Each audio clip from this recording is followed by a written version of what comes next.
выше обозначили вопрос, связанный с событиями 2018 года. Для любого ингуша главной целью, общенациональной целью должно быть сохранение и развитие республики.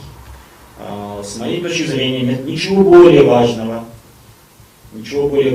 для народа, для общества в целом, чем то, чтобы у нас республика, та республика, которую мы с огромными усилиями, огромными стараниями ее создали, чтобы эту республику сохранить и развивать, чтобы мы имели перспективу, чтобы молодежь имела перспективу. И вот ввиду вот этих событий, которые непосредственно покушаются на государственность республики, и такими событиями вот так можно оценить, охарактеризовать то, что произошло в 2018 году осенью. А что произошло потом, если вот так тезисно пойти по этой проблематике? Причем вот когда мы устанавливали вот эти муниципальные границы, мы использовали что? Те материалы, которые на тот момент уже были. Вот если мы говорим сейчас чисто о вопросе с границей с Чеченской республикой. Чеченская сторона приняла закон о муниципальных границах раньше нас. Чеченская сторона раньше Республики Ингушетия разработала и утвердила свою схему территориального планирования. Есть такой документ, который принимается в соответствии с градостроительным кодексом Российской Федерации. И эту схему они еще в 2008 году направили на согласование правительства Республики Ингушетия. И границы между Республикой Ингушетия, сопредельные границы двух муниципальных районов Республики Ингушетия и Чеченской Республики были обозначены как те границы, которые существовали между Сунжинским и Ачхой-Мартановским районом бывшей Чечено-Ингушетии, за одним исключением.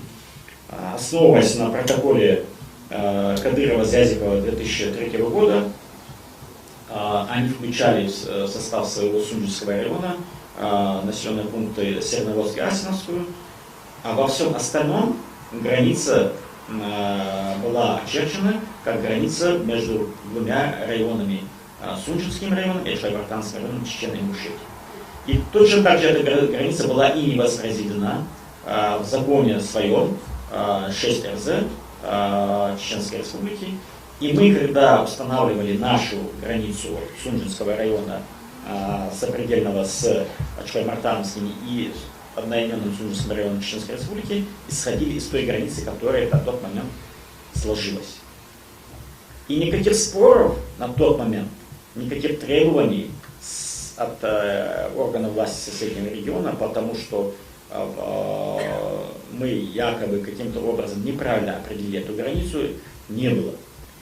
Первые вот эти требования, претензии появились спустя 1,5-2 года, и они были связаны с тем, что якобы в состав Сунжинского района мы необоснованно включили участок лесного массива, это примерно 18 с лишним тысяч гектаров земли, которые в 1983 году были переданы для пользования из состава Сунжинского лесхоза в состав Ачхой-Мартановского лесхоза приказом Минлесхоза РСФСР. Вот речь шла об этой территории, что якобы, поскольку лесной массив закреплен за Бамутским лесничеством Ачхой-Мартановского лесхоза, что это они полагали территориально должна относиться к Чеченской Республике. Они обращались с соответствующими письмами в федеральные ведомства, Министерство сельского хозяйства Российской Федерации, Министерство природных ресурсов.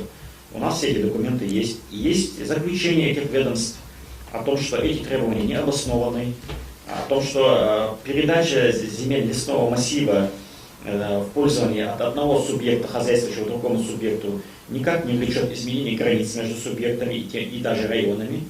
И здесь федеральный центр на тот момент эти попытки не поддержал и отклонил. Затем в 2012 году соседний субъект наш принимает закон, которым указывает, что целый ряд муниципальных образований, входящих в состав Республики Ингушетия, они объявили, что это муниципальное образование Чеченской Республики. К сожалению большому, органы государственной власти Республики Ингушетия не приняли должных мер по оспариванию этого закона. Были отдельные попытки, там, в частности, парламентом направлялось обращение в Генеральную прокуратуру, но дальше этого ничего не было сделано. Более того, были предложения с нашей стороны о том, чтобы, поскольку вот такое принято совершенно вопиющее с правовой точки зрения и необоснованное и несправедливое решение, то принять и в качестве ответной меры соответствующий закон Республики Ингушетия внести изменения и закрепить те населенные пункты, которые исторически и юридически принадлежали Республике Ингушетия, в частности и Асиновскую, Серноводск, Бамут и другие населенные пункты, и требовать возвращения в состав Республики Ингушетия. Этого сделано не было. И вот в 2018 году вот, в таком скоропалительном режиме, непонятно, чем это было обосновано, во всяком случае, я не знаю, я не видел никаких документов. Много раз до тех событий общался с руководителями республики. Никто мне так и не смог вразумительно объяснить, чем вот, мотивировано было вот, заключение вот этого соглашения 26 сентября 2018 года. Вот появилось вот это соглашение. Затем последовало, как вы помните, обращение группы депутатов Народного собрания Республики Ингушетия в Конституционный суд Республики Ингушетия.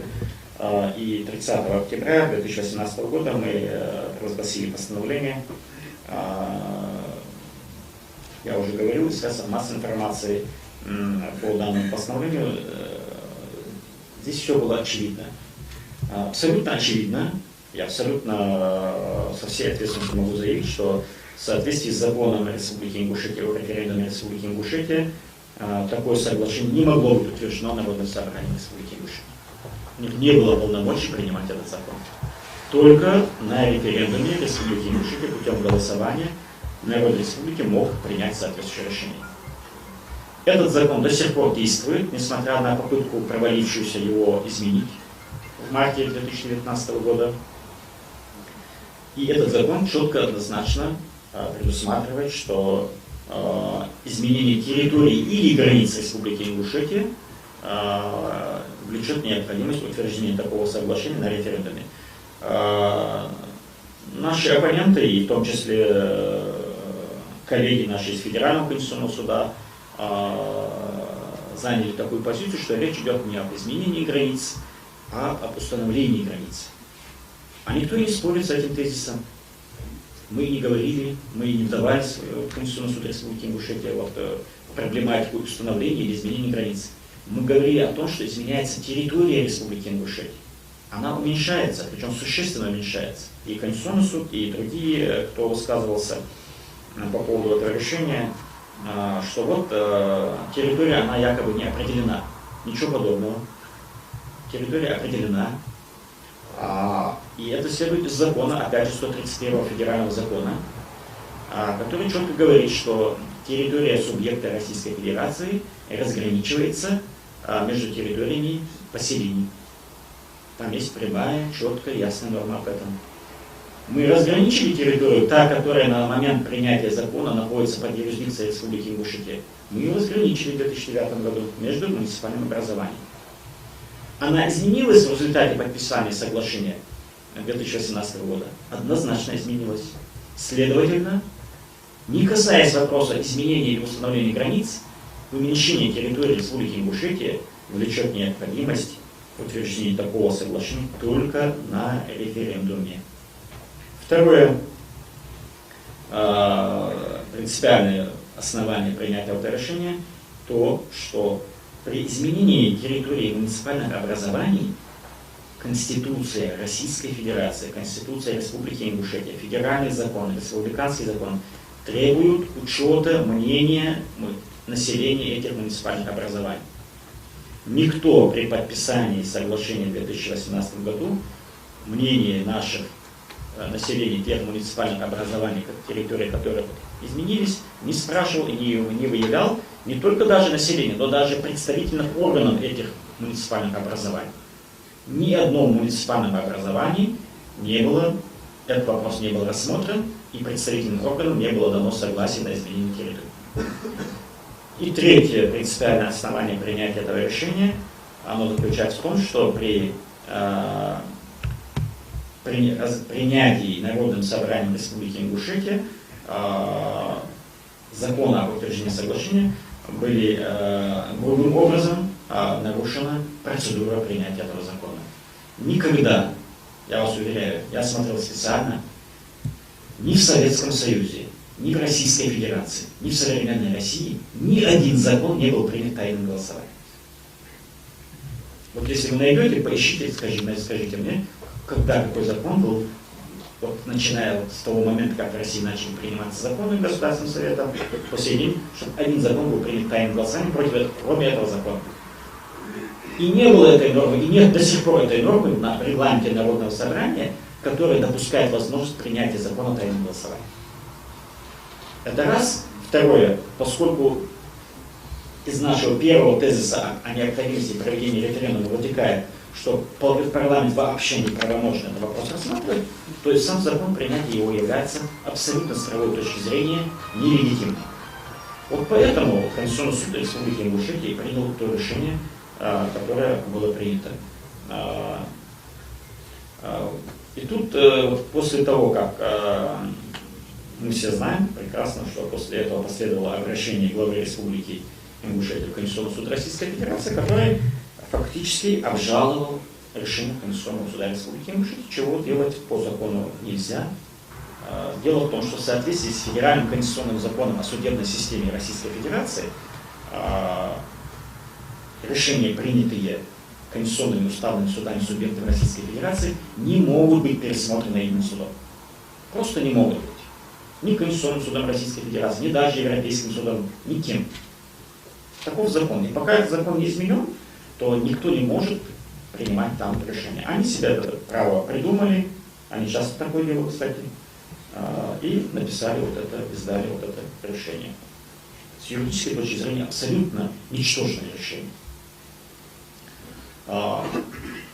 Теперь возникает вопрос, а действует ли в связи с принятием Конституционным судом Российской Федерации то решение, которое было принято Конституционным судом Республики Ингушетия? Отвечаю, действует. Оно никуда не делось, его никто не отменял, его никто не может лишить юридической силы.